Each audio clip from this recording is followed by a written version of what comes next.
Have you ever been locked in a room and felt invisible, like you blended into the wall? It's like you're screaming at the top of your lungs, but no one is listening.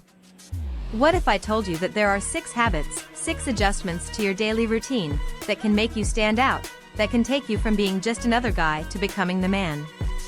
So hold on tight, because I'm about to take you on a transformational journey that may change the way the world sees you. Stay with me, and let's redefine your masculinity together. Number 1, exercise daily.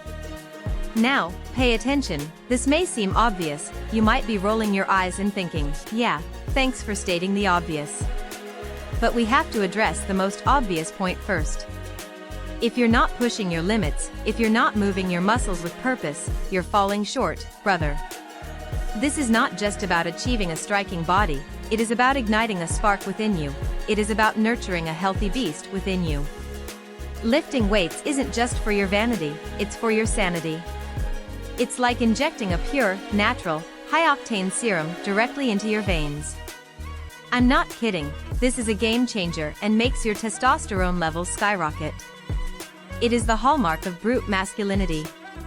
But don't forget to slow down. Sometimes you need to recharge, allow your muscles to recover, even if a rest day means taking a leisurely walk around the neighborhood. Keep the wheels moving, keep your body in the game. That's key number 2. Number 2, fuel your body. Taking care of yourself is a full contact sport. You must approach it from the inside out. If you eat junk all the time and then wonder why you feel bad, friend, you need to crack your code. Put away the greasy fast food and start filling yourself with good things. Your body is like a high-performance engine and it needs the right kind of fuel. Cooking at home isn't just an old-fashioned idea, it can save you a lot of money and make sure you know exactly what you're putting in your tank, what's going into your mouth. It's not just about filling your stomach, it's about nurturing your physical well-being, it's about guiding your mental health. Have you ever thought about why you feel sad, moody, or completely exhausted all the time? Have you linked that to the junk you're putting into your system? I'm not a doctor, but I know from personal experience. When I fuel my body with healthy fuel instead of junk, I feel like I can conquer the world, and that's not just physical, it's mental and emotional, that's everything. Don't underestimate the power of good nutrition. Number 3, be a man with good manners. Listen guys, a high-quality woman will fall in love with a man who knows her manners. It's the small acts of chivalry that can make a big difference. Open doors, offer your jacket when she's cold, pull the chair so she sits next to the sidewalk. These are small things, but they have a big impact, and it's not just about her, it's about everyone you interact with.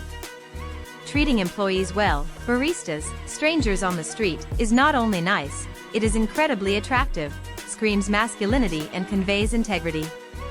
This is a lost art, gentlemen, and believe me, it shows in a world where good manners are disappearing. Be the guy who revives them, stand tall and proud, and let your respect for others shine. It's not about pretending to be a gentleman, it's about being a man who knows the power of kindness and respect. Be that man and you will be gold. Number 4, lead. It's time to stand out from the group. Be a man of substance, a man of integrity.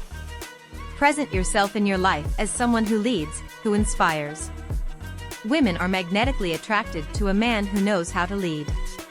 But it's not just about impressing women, leadership is a skill that commands respect in all aspects of your life, at work, in your family, among your friends. Being able to take control is not about showing your ego, it is about handling a difficult situation with ease and confidence. This is a very attractive quality, my friend, believe me. A man who knows how to navigate through a storm is something to behold. But let's get one thing straight, leading is not about control or micromanagement, it's about setting the pace, setting the standards, being the kind of man that others look up to, being a role model, increasingly rare in our world. Be that man and you will be an irresistible force. Number 5, lifelong learner mentality. Let's get to the point, nobody likes a man who is just happy with the flow. The opposite of complacency is a thirst for knowledge, and that is what makes a man truly magnetic. This insatiable curiosity is like a magnet for women, it gives you depth, you are not just a paper cutout, you are a man with a wealth of interests and knowledge. This makes you unforgettable, it stands out. Think about it, you're in a conversation and someone asks, "What have you been doing?" Nothing won't work. Now imagine if you could talk about the project you're working on, the book you just devoured, or the latest wisdom you gleaned from an article. This keeps people on the edge of their seats.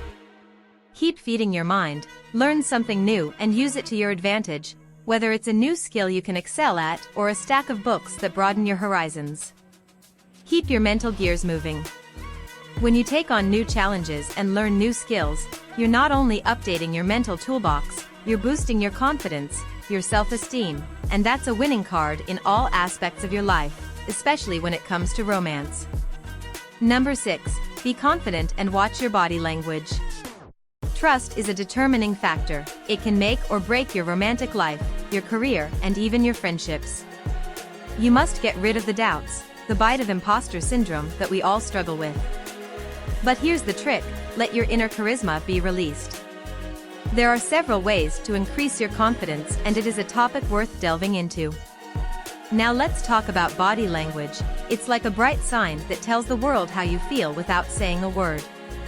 Body language can project confidence or reveal insecurity. Look at the difference. When I sit up straight, I maintain firm eye contact, I exude confidence. But if I'm hunched over, with my arms crossed and looking down, I scream insecurity and shyness. So pay attention to how you present yourself. Are you maintaining eye contact?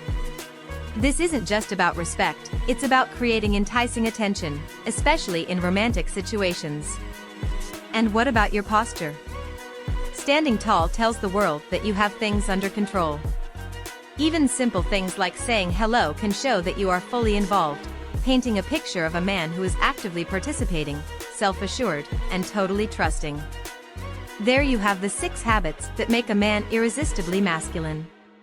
If you found this useful, don't forget to like, subscribe and stay tuned for more. Let's continue the conversation. I'm here to help you unlock your potential and become the man you were meant to be. Remember, we are the 1%. If you've made it this far, comment below with the word 100% to confirm that you learned about this video. For more interesting topics, subscribe to the channel. Let's move on. Once you have learned this, you will never be the same again. Suffering is a discipline that has shaped and perfected humanity over time, as Nietzsche and Schmidt expressed in their work Beyond Good and Evil. It is undeniable that suffering is an inevitable part of the human condition, and its sources are varied. Some people argue that it is suffering, and not joy and happiness, that prevails as the most common experience in life. As Giacomo Leopardi said, human beings seem destined to be unhappy by necessity and willing to consider themselves unhappy by accident. Since suffering is a part of life, the crucial question is how we are going to deal with it. It can destroy us, leading us to the abyss of despair, or it can lead us to a fulfilled life. In this video, we explore the value underlying the experience of suffering and argue that most people approach suffering in counterproductive ways.